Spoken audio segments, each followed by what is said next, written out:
I'm going to say the Seahawks. This is me changing my mind too, but I'm going to say the Seahawks win this game.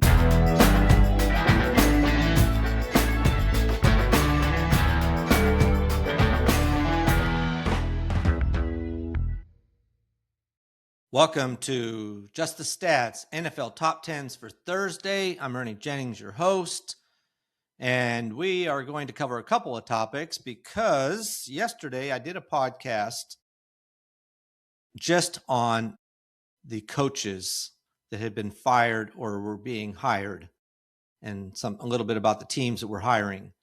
Anyway, I don't know what happened. I could not get it to come up where I could edit it and get it sent out. I spent all off and on. I come back to it and it just wasn't working right. So I ended up not sending anything out yesterday. So I want to have 3 podcasts a week, but this week it'll just be 2. So today I'm going to combine the coaches, looking at the coaches with a little bit of a pregame look at the 2 games coming up on Sunday. So that's what we'll do today. So I'll kind of pick up the pace a little bit on the coaches' part over what I did yesterday so that we can cover 2 different topics in a reasonable amount of time. So with that little bit of info, let's talk about some of the coaches. And believe it or not, 10 coaches, this is almost a record, 10 coaches out of a job at the end of the season. And that's assuming, by the way, that no coaches in these last 4 teams are fired or let go or quit after their games are left, after they finish the games on Sunday and then the Super Bowl. But barring that, 10 different coaches out of a job, and we'll go through these chronologically. This is basically 1/3 of the NFL are looking for a new head coach. And some of them have found it already, and we'll talk about that. So, top 10 coaches out of a job. The first one was Brian Callahan back in October 13th. After a 1-5 start for the Tennessee Titans, they fired him, and they just said, thank you, we need to go in a different direction. They had Mike McCoy come in as their interim head coach, and they started the search for a new coach, and we'll talk about they found somebody. On November 10th, a month later, Brian Daboll for the New York Giants is fired after a 2-8 start. They let him go. Again, publicly appreciating him coming and serving for them, but they needed to look for somebody else. And their offensive coordinator, Mike Kafka, stepped in to be their interim head coach. Since then, they have hired a new coach.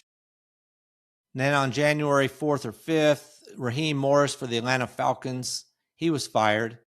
The owner, Arthur Blank, said the Falcons needed new leadership, quote unquote. And they had back-to-back 8 and 9 seasons. This was one, these are the first 2, I figured that it was probably worth firing them. Raheem Morris, I'm not as sure about. I know they went 8 and 9 2 years in a row, and they seem to have a good team. Honestly. So is it the coach, or is it the fact that 2 years ago they brought in Kirk Cousins to start and then they benched him, or then the next year they have Penix come in as the new guy and then he gets hurt and Cousins is back? Is that the issue? I don't really know if it's a coaching thing or not, but they fired him and they moved on. They did hire Matt Ryan at the end of the season as president of football. What a position he has now. He's going to oversee all football operations, including the search for a new head coach and a new general manager. So he's got a big key position. Of course, he's a future Hall of Famer, one of the all-time great Atlanta Falcons. So probably a good hire there. On January 5th, now at the end of the season, Kevin Stefanski was fired by the Cleveland Browns. Again, teams usually say this, unless you're the New England Patriots, the Buffalo Bills. But the Browns issued a statement expressing their gratitude to Stefanski for his leadership, but said their results were unsatisfactory. So they are on the look for a new coach. January 5th, Pete Carroll was fired by the Las Vegas Raiders. Honestly, that was a bad hire to start with. I mean, I don't know if anybody could have saw what was coming, but they should have fired him probably earlier than that. And they finished the season at 3-14 under him. So they fire Pete Carroll. They keep the GM, and the GM and the owner both acknowledge their responsibility for the hiring and the bad performance of the team. So kind of interesting that the GM gets to stay. Now, also in this situation, the minority owner, Tom Brady, is going to have a little bit of more hand in the picking of the coaching staff. So that's interesting. On January 5th, also, Jonathan Gannon was fired by the Arizona Cardinals. They went 3-14. And the same thing, the team wanted to go in a different direction. I see that. The GM, again, Monty Ossenfort, he stays. So they didn't do a complete overhaul. You know, Jonathan Gannon, when you lose as many games as they did last year that were close, where you had a chance to win it, or you were winning and somehow you ended up losing, to me, that could be coaching. And we'll find out, because he's got whoever comes in there has a little bit to work with. On January 6th, John Harbaugh, after that playoff game, was fired by the Baltimore Ravens, or after missing the playoffs, actually. Their owner, Steve Bisciotti, he said it was an incredibly difficult decision, but the team finished 8-9. And I think they felt like maybe Harbaugh would no longer be able to be the guy that gets them over the hump and into the playoffs and then deep into the playoffs and back to the Super Bowl ultimately. So they let him go, which was fortunate for the New York Giants. On January 8th, Mike McDaniel for the Miami Dolphins was fired. And the owner, Stephen Ross, said the team was in need of comprehensive change. I do think that this was probably a good fire. The team finished 7-10. They started off horribly. They had a little stretch there where they were winning some good games, beating Buffalo, in fact, handily in part of that stretch. But they still ended up 7-10. Some of the way he was fired, I guess, was a little surprising to some of the players. But they're going to do an overhaul. The GM had already been let go, so they're going to be doing a big overhaul there in their organization. But that team was a mess, and off the field, on the field, just too many things happening. Players saying stuff and doing things that kind of gives you the impression that the coach and the GM did not have a handle on controlling their players and keeping things in order. So that was probably a good fire there. January 13th, number 9, January 13th, Mike Tomlin, after they lose that playoff game, he announces that he would step down. This is the only one on this list that wasn't fired or let go, as you might say. Tomlin just said it was personal and that he was going to step down after 19 seasons with the team. That was probably a good decision on his part. I think he did well with what he was given. I don't know what the Steelers' issue is, but they haven't had a decent quarterback. Aaron Rodgers is a good quarterback, but he's 40-something, 42 or whatever. They have been in need of a quarterback ever since Roethlisberger left. And even when his last few years, Roethlisberger, they could have had somebody in the wings. And they've had people, but without a quarterback and I don't know, I just felt like they haven't pursued as hard as they needed to a new franchise quarterback. So it always puts you in a bind. And then finally, January 19th, Sean McDermott, after their loss to Denver, the Buffalo Bills fired him. The owner, if you listen to the owner talk about this situation, wow. He pretty much blames him for them not being able to win. And it was this kind of an interesting comments that the owner made. But same situation, probably might been just as well. The same situation where you're trying to get this guy to get the team over the hump and he can't do it, where they can move farther into the playoffs and make it to the Super Bowl. So the owner felt like he needed a new coach that could get them to the Super Bowl. So that's what they'll be doing, looking for a new coach. All right. Now, let's look at some of the teams. I did this in reverse order. On the chart that you'll see, I got the teams, the teams that need a head coach that have the best chance to win is what I'm trying to say. And I've got them 1st to 10th, but I'm going to start this from the bottom up. So the top 10 teams that give a coach a chance to win. And starting at number 10, the worst possible chance is the Las Vegas Raiders. They need a lot. I mean, they have a superstar running back, which is great. They need a situation with their quarterback figured out, with Geno Smith and whatever's going to happen there. They got Max Crosby on defense, a great player there. But they need a lot of work. They need another elite edge person to help out Max Crosby. They need some wide receivers, great tight end, but they need some wide receivers, and they need an offensive line above all. Their quarterback's not protected. He was sacked a ton, threw a lot of interceptions. The running back, Gente, was hit in the backfield more than any other running back. Before he even could get to the line of scrimmage, he was being hit more often than any other running back. That offensive line was horrendous. So it just made it difficult all the way around. So that's the number 10 team. Number 9, Arizona Cardinals. Their fastest path to changing the fortunes of this team is to decide on the clarity of their quarterback situation. I personally think Jacoby Brissett will be the guy. I think they're going to move on from Kyler Murray and see what they can do.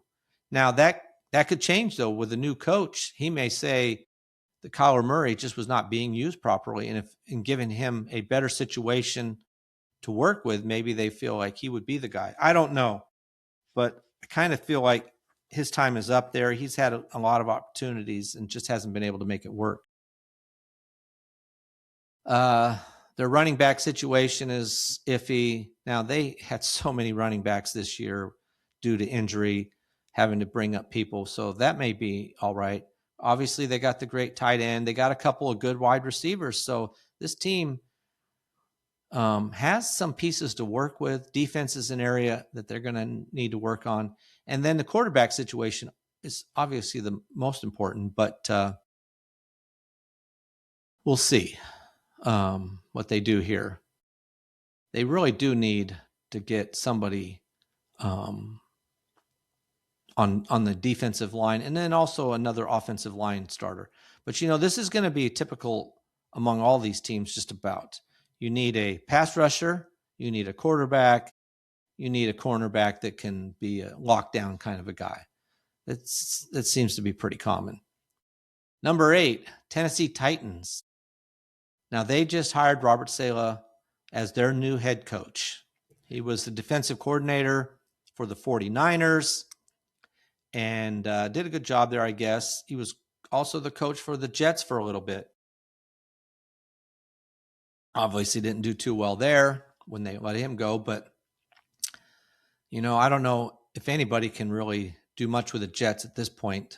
It's a tough situation for any coach to come in and try to turn around, as the latest head coach is finding out. And the same, for them, they do have a good quarterback. I think he's a good quarterback. I think Cam Ward's the guy. And what he needs is some wide receivers for start. Somebody to throw the ball to that's a true number 1 wide receiver. So that'd be somebody. Offensive line help. They did improve in the second half of the season, but beginning of the season, Cam Ward, and that could be just that he was a rookie, was being sacked way too often. But by the end of the year, that had really decreased the amount of sacks for him. So they did improve that, but a little more help on the offensive line will help the running game, help the quarterback, and then the wide receivers for sure. That's a key one there. So, like I said, offensive line probably is a big part of that. And then defensive back, they need a little help on the defense. Even though their defense wasn't terrible, they just could use some more pass rushers, as if everybody does, and something that will help them shore up the defense a little bit and have more, allow them to have more turnovers in for their team. Number 7, Pittsburgh Steelers. I almost wanted to put them at number 8 because I do think Cam Ward for Tennessee is their future quarterback. But for Pittsburgh, they don't know who their quarterback is. So that really turns the team upside down. They need a quarterback, a long-term quarterback, not just these temp kind of situations they've been putting themselves in. And they need what I consider a true number 1 wide receiver to go alongside Metcalf. To me, he is not a number 1, at least not a true number 1. I think he could be a 1B if you had a 1A, 1B, but he needs some help. They have decent running backs, a good defense, though the defense is starting to show some age, so that could be a problem. And so this team is a little bit iffy, and I can could see where they might have some issues depending on what happens at the quarterback situation primarily. And then so those are some of the big issues there. Number 6, Atlanta Falcons. They hired Kevin Stefanski, who had just gotten fired by the Browns. They hired him as their head coach. And, maybe it'll work out. I don't know. Cleveland was a mess. And obviously Stefanski wasn't the person bringing in the talent to that team. But their quarterback situation was ridiculous, which is why I can't believe the GM wasn't let go. But in Cleveland, I'm talking about. So now coming to Atlanta, Stefanski has, a quarterback situation. Kirk Cousins, Michael Penix. Is Penix the guy for the future? I think he could be. I really do like him. And as a rookie, he didn't play much 2 years ago, only the last few games. He looked good. Then he got hurt past year. So we'll see what they do there for that. But I do think they could have a decent quarterback. They got incredible running backs. That's for sure. They have a pretty good defense. The Atlanta Falcons, which was a surprise to me, were second in sacks in the NFL last season, behind Denver, who obviously was a runaway leader in quarterback sacks. I was a little surprised by that because you don't really have any top 10 Atlanta Falcons in the top 10 in sacks. You just have a bunch of players who were all kind of getting the same amount of sacks. So pretty decent defense. It's going to be the quarterback situation. They could use another wide receiver to help out Drake London, and I don't know what their tight end situation with Pitts is going to be. They could use a tight end probably. So with that, they could have a pretty good team. The running backs, like I said, you got one of the best running backs in the NFL, and then the backup is good too. Number 5, Cleveland Browns. Well, obviously they need to figure out their quarterback situation, whatever that will be. They do have a good running back in Judkins.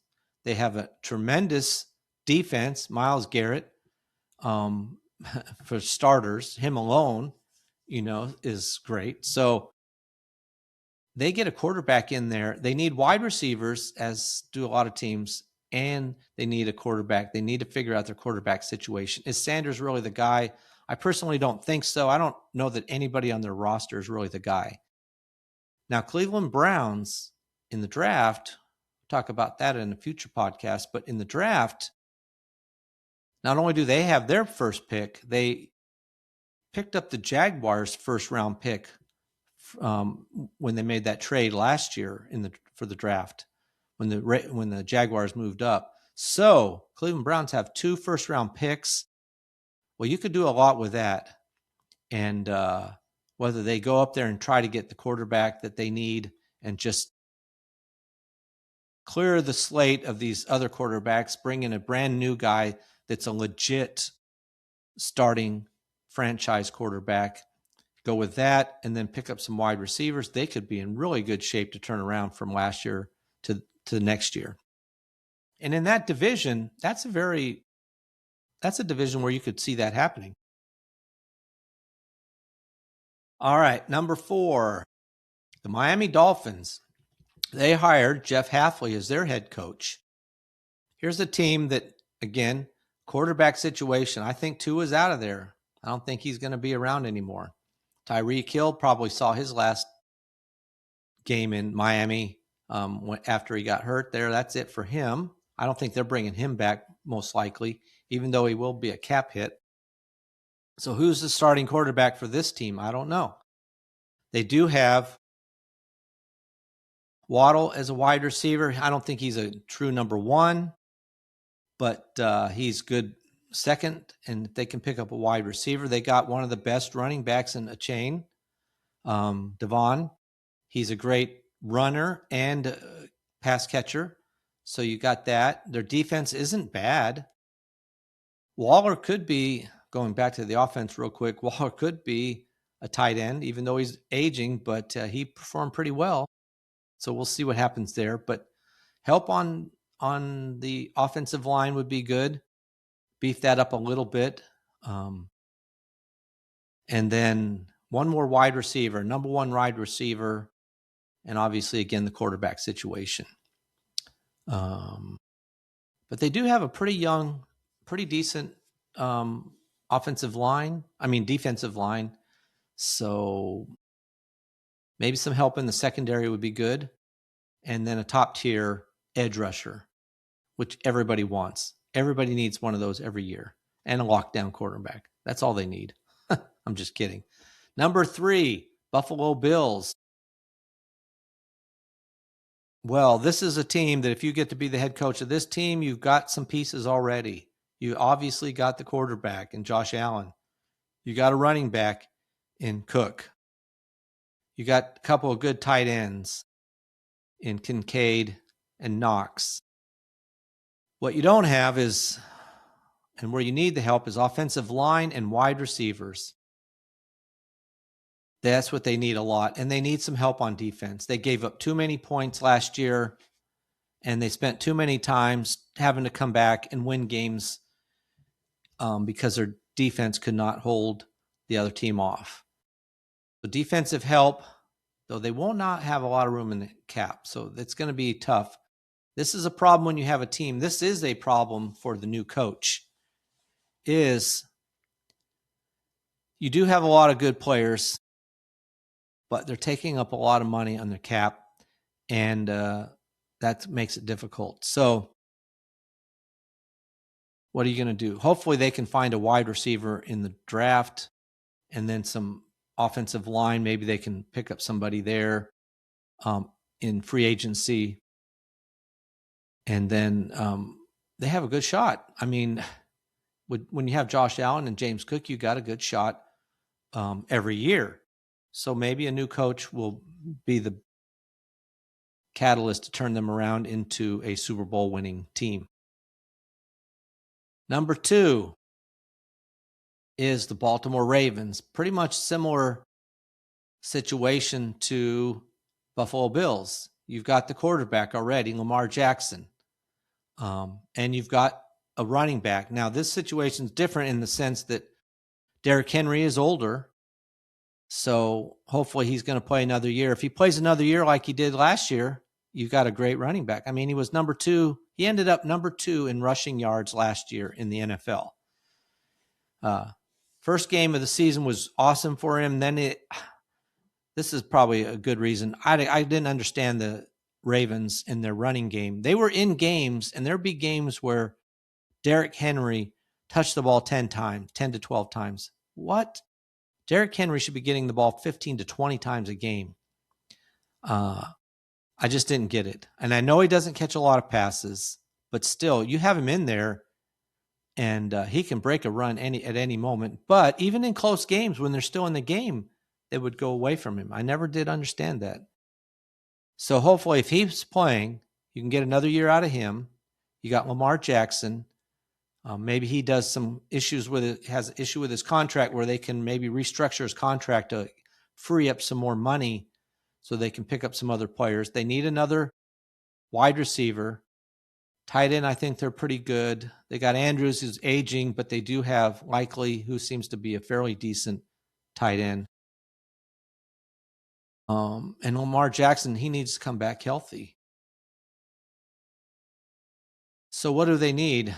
They probably need another left tackle and a reliable wide receiver. I think they need another really good wide receiver. Change the style of their offense, hopefully, somewhat. And then a little more creative in the offense. And then defense, that's where they need a lot of help. Again, this is just like the Buffalo Bills, giving up way too many points and forcing the team to get away from what they like to do, which is to run the ball and control the game. And they'd spend too much time having Lamar trying to bring them back. So defense, a lot of help on the defense. Number one team, this is the New York Giants, and they hired John Harbaugh as their head coach. They didn't waste any time. They got him in the building. They wouldn't let him out until he signed a contract. So I think Harbaugh probably got whatever he was asking. Now, why are they number one and the Buffalo Bills or the Baltimore Ravens aren't? Well, I think it's because I consider I think Jackson Dart is their franchise quarterback. He's a really good quarterback. So they got the quarterback. They have a stud wide receiver. They have a really good in Neighbors when he comes back. They have a good running back, good running backs, actually. They have a much better defense than either the Ravens or the Bills. So I think they got an all-around pretty good team. And it's a younger team. That's one of the key things here. So I think they have a little bit better cap space too to work with, and maybe they can figure something out there and even have more money. And they'll have a decent draft pick as well. So they have a lot of things going for them. They could really see an improvement next year. So that's my number one team. So New York Giants, number one, Baltimore Ravens, 2, and the Buffalo Bills, 3. Those are the top 3 teams, and one of those positions has been filled by the Giants, and we'll see what happens with the Ravens and the Buffalo Bills. A lot of the same coaches or people are being interviewed by both those teams, so we'll see who goes where. All right, let's move on now to the game coming up. The games, 2 games, big games.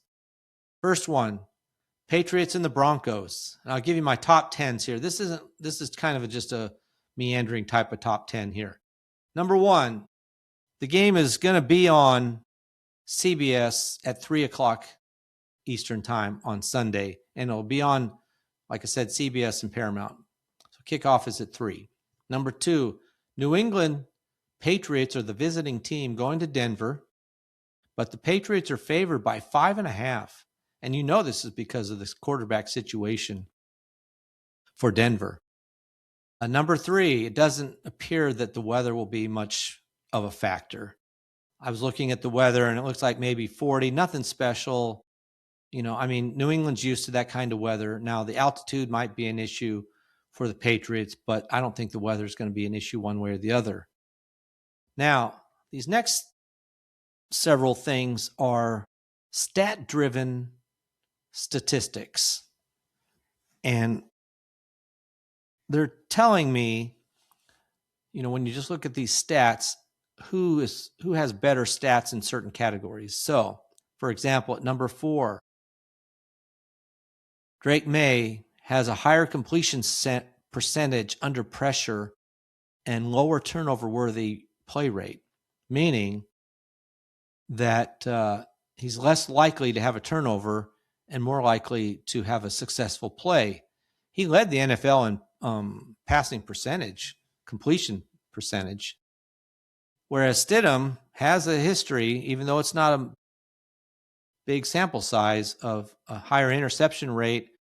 So that could be a problem for Denver. Number 5, Patriots defense is above average in pressure rate without blitzing versus the Broncos offensive line, which is in the bottom third in pressure allowed per dropback. So that could be an issue for Denver again. Now, Stidham, we'll get to him a little bit. Maybe he'll be able to do something similar to Nick's in the way he plays. So what that means, that stat, as far as that pressure rate without blitzing, it means that it's likely that the Patriots have more, they generate more pressure plays that force Stidham to make a mistake. Number 6, fourth quarter win probability. Patriots have obviously now a more stable quarterback. They're better in the red zone, and they have a positive turnover expectation. So this suggests that the Patriots will play better and stronger in the late game situations. Now, looking at number 7, Jarrett Stidham. Maybe he works out. The Broncos re-signed him to a 2-year deal this past season. 2-year deal. They signed a backup quarterback to a 2-year deal. That means they think something good about him. Part of it is then that means he's been in this system. He knows what Sean Payton wants and expects and knows the plays. Just hasn't had the time on the field. He also, as a player, he was a 4th-round pick by the actually New England Patriots, but he has an NFL caliber arm. And he does have the ability to move around. He's play action rollout ability. So he can move, and which will be helpful because I think the Patriots will be after him. So he does have some ability, and like I said, the Broncos kept him around and re-signed him, so they like him. So he could step in and play well. Number 8, and this is on Denver here. So if Stidham can play efficiently and Denver can win the turnover battle, which they're not really favored to do, but if they could move from that touchdown underdog status and make this game close and come out winning the game in the end. Special teams and the field position there at Mile High Stadium are big time. So can Denver use all that to pull this game off? We'll see. So based on those stats, the stat-driven final prediction, this isn't me, but this is what the stats say. The score will be 23-17, Patriots beating the Broncos. I'm going to, initially, both of these games, I could see it going either way. I can see it playing out where the Broncos win or the Patriots win, and the same in the next game.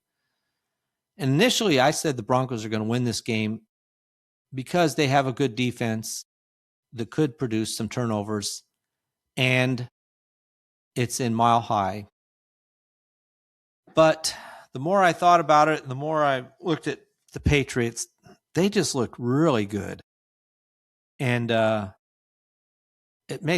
I looked at some of these stats, like for total yards, the Patriots were 3rd this past season. Broncos were 10th. In points scored, the Patriots are outscoring Denver by 5 points a game. Rushing yards, Patriots are 6th, Denver 16th. Passing yards, Patriots are 4th, Denver's 11th. And then on defense, obviously, we know Denver has a good defense. Total yards allowed by Denver, 2nd in the NFL. But the Patriots were 8th, not bad. Points allowed, Denver was 3rd, 18.3. but the Patriots were fourth at 18.8, so only half a point difference, whereas the Patriots were outscoring Denver by over 5 points. Rushing yards allowed, Denver is second, Patriots are sixth.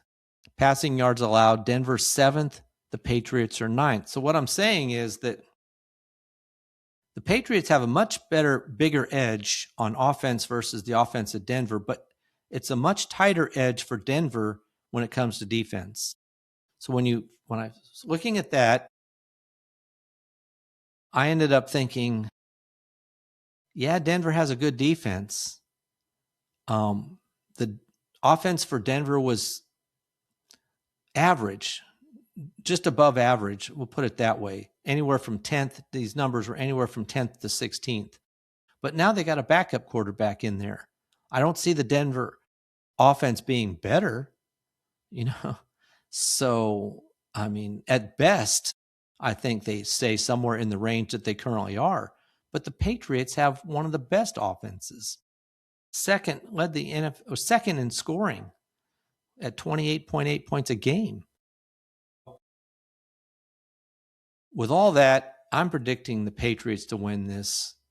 And I do think it actually will be somewhat of a blowout. I'm picking the Patriots 30-17. I think it will be close. But then when the Broncos fall behind and they have to try to make a comeback with Stidham, that's where I think it's going to break down. I would not put this score anywhere near this, and I might even probably have the Broncos maybe winning. But I think Stidham will make the mistakes when he's forced into having to play from behind. If that's how it works out, the Patriots will then take advantage of that, forcing some mistakes and pull out the game in the fourth quarter, making it look like a blowout when it really isn't. All right, that's that game.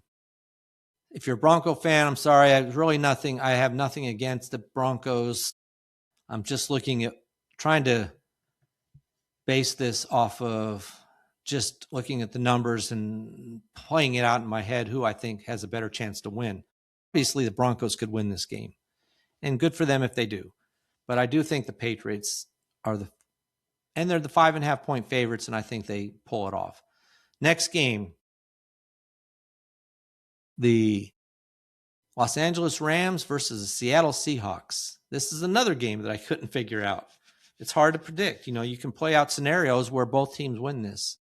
But number one, the game will be on Fox and kicks off at 6:30 Eastern time. Number two, the Seahawks are the home team and they're favored by 3 points, which is kind of interesting. That means if it was in LA, it'd be a toss-up. Number three, now these are some more of these stat-driven numbers here we're looking at. Number three, early down success rate. The Rams offense is one of the better teams on early down passing. And when they're in rhythm, man, they're hard to stop. Seahawks, on the other hand, their defense is inconsistent on early downs, and especially against motion and play action. So that's a bit iffy. Kind of gives the Rams maybe a little edge there. Explosive play rate. Well, this to me is, again, somewhat close, but the Rams have an above average explosive pass rate, whereas Seahawks, their explosive rates depend heavily on deep shots, which can be inconsistent and usually involving just one player. So the Rams maybe have a little bit of an edge there. Red zone efficiency. The Rams are better in this area at scoring touchdowns when they're in the red zone. They have an above average TD rate versus the Seahawks, who settle for field goals quite a bit, which makes the game closer. So give that edge to the Rams. Third down conversion rate. The Rams are pretty strong here on third down and medium, and versus the Seahawks, who struggle on third down and long, especially when they have to go to the pass. And I'm saying this, but I'm thinking as I look at these last games, and it's really hard to pick this game, and I'll tell you why. But Number 7, turnover expectation. The Rams quarterback does turn the ball over less than the Seahawks quarterback. Stafford's usually better in this category. So, but it's still pretty close. Again, it's almost a toss-up here. So many of these are toss-ups, or Rams may be slightly favored. Run game efficiency. The Rams with Kyren Williams have a good running game. The Seahawks, well, they're without Charbonnet. He's out now. So they just have Kenneth Walker III, who I'm very impressed with watching him run. But there have been games where he somewhat disappears. Now, he won't have that opportunity. He's going to have to play and be the guy. So they can't afford for him to be a bust. He's got to play well. Now, the Rams don't count on Kyren Williams the same way, but he is very efficient. Catch the ball. He runs well. And so I do expect him to be consistent. He's more, I would say, consistent, whereas Walker may be more of a boom or bust. So with that balance, the Rams have, I think that can be to their benefit. Seattle really does need Walker to play well. All right. So looking at that and trying to figure out who to pick in this game was crazy hard, I find it. The stat-driven final prediction for this game is that the Rams win it 27-20. The Rams win the early downs, they win the red zone efficiency, and the Seahawks can't hit on their explosive plays, and the Rams pull this game out. Now, that's a stat-driven thing, but the Seattle Seahawks are 14-3, not for anything. I mean, they beat the Rams. They both won a game. This is the third time these two teams are playing. It's a tough one to pick here. The Rams do have the lead in offensive categories. The Rams finished first in total yards. Seahawks were 8th. The Rams have them by over 40 yards in offense a game. Points scored, the Rams were first, 30.5 points a game. Seahawks were third at 28, so a couple points behind there. Rushing yards, the Rams had the lead here, 7th to 10th for Seattle. And in passing yards, again, the Rams were first in passing yards per game versus Seattle, who were 8th. Now, looking at the defenses, this is different than the previous game I talked about. For the Rams, they're 17th in total yards allowed. The Seahawks are 6th, a decent amount here. We're talking about 42 yards a game difference. Points allowed, the Rams are 10th. The Seahawks are 1st. Big difference there. Rushing yards allowed, Rams are 12th. The Seahawks are 3rd. And then in passing yards allowed, the Rams are 19th. Seattle's 10th. Big difference there too. Excuse me. So who do we say is the team to pick here? If I'm having to pick, honestly, I kind of have to go with Seattle. They've been playing so well, and they've been crushing teams. They beat the Rams the last time they played. I hate to, what makes me hesitant is going against Stafford. I really think of all the players on the field, Stafford is the key here. If he plays well, it could be a long day for Seattle. But on the other hand, Seattle can control the game, and they just are consistent. I don't have much of the same type of faith in Sam Darnold, though he did play well. But their Seattle defense is excellent. They don't give up a lot of points. And their offense is better than average. I mean, they're in the top third. This is where there's a key difference between the Denver team when comparing them with the Patriots. Seattle even though their offense isn't as good as the Rams, it's not as far behind either. But their defense is much better than the Rams. So I'm going to go out and go contrary to what the stat-driven final prediction of the Rams winning this game 27-20. And I'm going to say the Seahawks, this is me changing my mind too, but I'm going to say the Seahawks win this game. I'm going to say they win this game 27-24.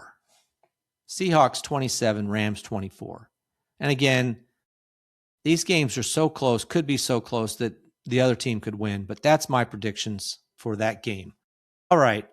Appreciate you listening.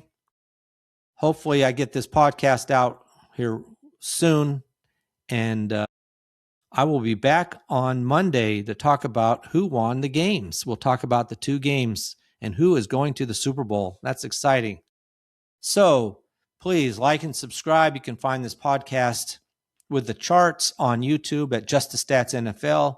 You can listen to it on YouTube or Spotify, Apple, whatever app you may use to listen to your podcasts.